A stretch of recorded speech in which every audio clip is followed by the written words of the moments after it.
To be able to welcome Max Gawn in this morning Hi, and Max. 2 mornings a week. 2 mornings a week. I don't mind for the entire year. The man who, when it's all said and done, will have a claim to be the number one ruckman of all time in the game. Thanks for joining us, mate. Fresh off the plane. Fresh off the plane, the red eye from Perth. It is a hard flight. It was quick. It was 3 hours, so I've only got 3 hours sleep. Did you see any Chinese warships on the trip? No, I just none. thought if you're looking out the window, if you could report it to the military on a flight like that, it could come in handy. They are around the coast at the moment. I'll keep my eye out next time I'm on. Clean bill of health out of the game. How do you sum up the pre-season? You're all done and dusted now, and you start the preparation for round one. Yeah, we're off Broadway this year. Last year we were the opening game of round 0. This year we're the last game of JLT out in Mandurah, which I'll never go back to again. Mandurah. What happened in Mandurah? What happened? Too hot? It was Too windy? It was 35 degrees. Oh. Yeah, Windy, wasn't it? it wasn't for me, Mandurah. I mean, What's your beef with Mandurah? I don't know. It had a bit of Geelong about it. Oh, say no more. I hear you. Enough said. But no, we had Jacob Van Rooyen had a back spasm in the first quarter, so we'll see how he goes throughout the next couple of weeks. And Harry Petty pulled out a couple of days before, so those two boys, we'll see how they're going. But otherwise, I think it's just Judd McVie who's out with a hamstring. Yeah, I think one of the great things to see yesterday was the former Clayton Oliver.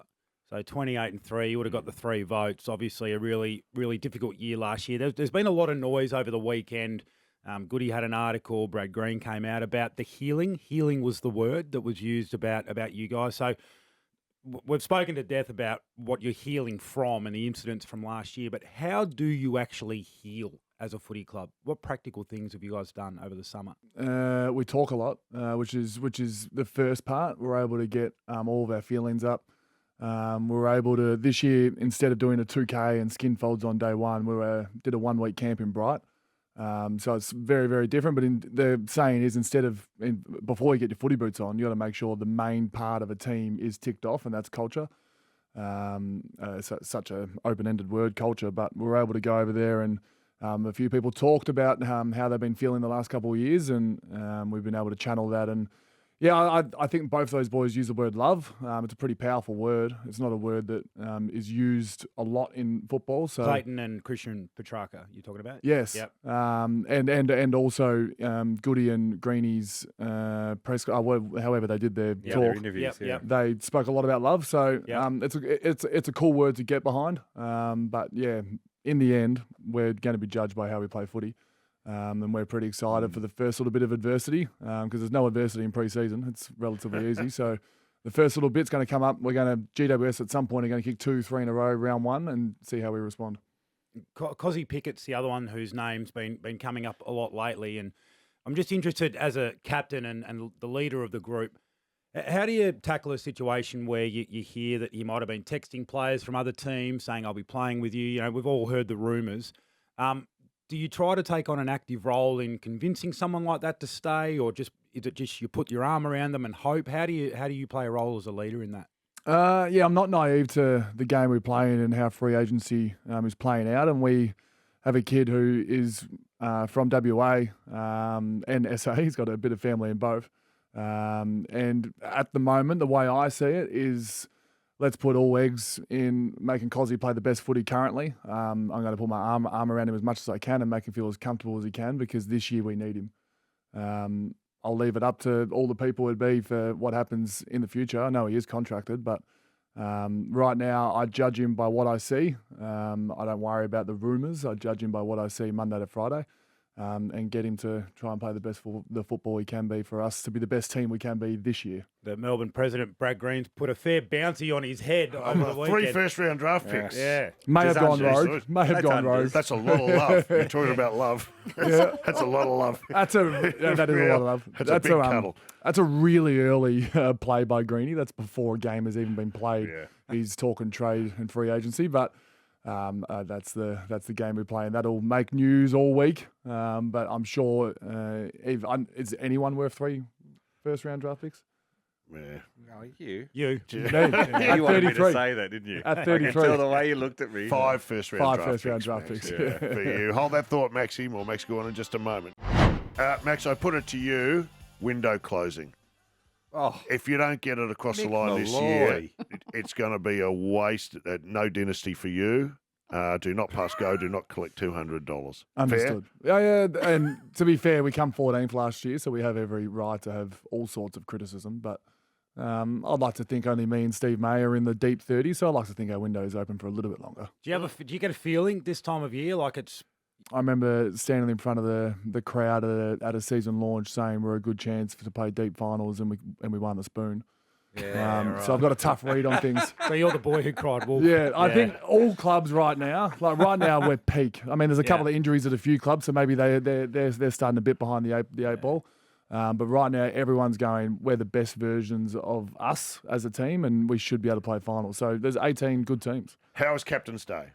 It is what it is. Tell me about Captain's Day. Do you look forward to it? Is there any brinkmanship? I asked Haru about this the other day. He reckons he got bullied severely when he was turned up as a 21-year-old captain. Yeah, you were a young captain, weren't you? Yeah. Hurd, Buckley, Voss. That's intimidating. Oh, yeah. You must walk in there as the ranking kind of alpha dog on the captain. I think I'm circuit. second now. So Cripps is 2019, and then me and Bont are both 2020. Yeah. When I first walked in, it was just Joel Selwood, Trent Cotchin, and Pendles. They just were basically having a coffee talking, and everyone else was just sitting there watching. And then now it's eventually my turn. But lucky enough, we got Danger, and Danger.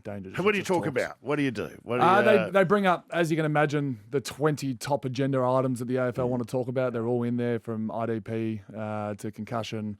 So it's all talked about. Everyone shares their point of view. And we feel like we get to a happy medium by the end of it. And then we do that media roll out. We have a Toyota lunch, and then we're done.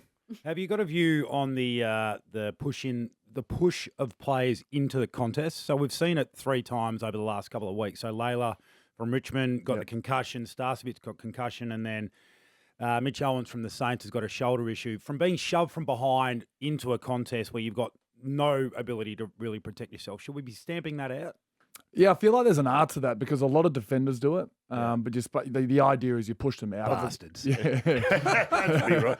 Is it tunnelling? It's kind of tunnelling, but not in a marking. You're just pushing a guy.